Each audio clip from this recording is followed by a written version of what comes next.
Assalamualaikum warahmatullahi wabarakatuh. Perkenalkan, nama saya Wafa Uswatun Hasanah.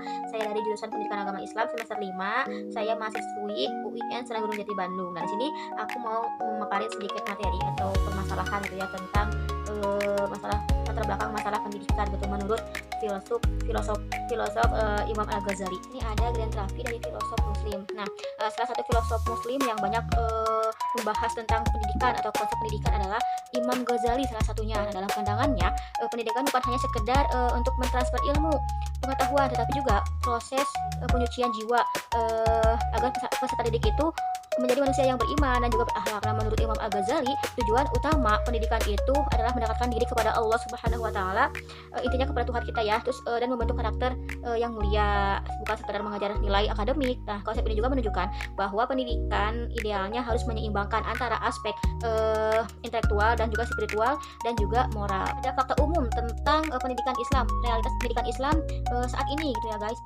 Namun dalam realitas pendidikan Islam di Indonesia ini atau saat ini idealismenya itu tersebut belum sepenuhnya tercapai gitu. Nah, berdasarkan pengamatan di beberapa lembaga pendidikan masih banyak siswa yang menguasai teori agama tapi kurang dalam pengamalan akhlaknya gitu. Jadi kebanyakan teori sedangkan pengamalan dari kitanya akhlak itu nggak ada gitu.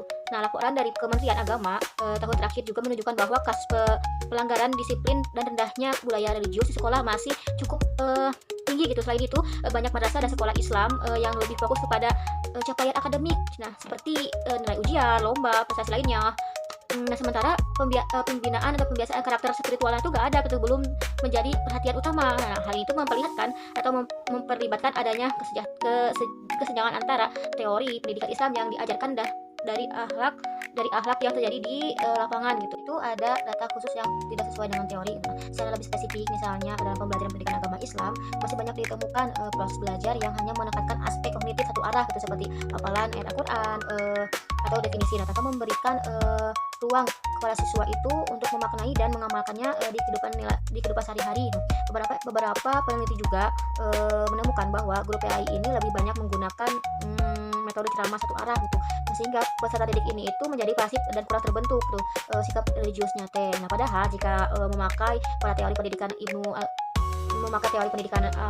Al-Ghazali atau Ibnu Sina, proses pendidikan ini seharusnya mendorong pembiasaan gitu, keteladanan, bukan sekedar mentransfer ilmu gitu. Ini selanjutnya ada solusi yang konkret dan logis. Nah, untuk mengatasi masalah yang tadi ya yang sudah kita bahas, perlu adanya orientasi gitu ya, orientasi paradigma pendidikan Islam agar kembali kepada utamanya. Nah, yang pembentukannya itu insan berilmu dan berakhlak. Beberapa langkah ya, ada berapa lah? 4.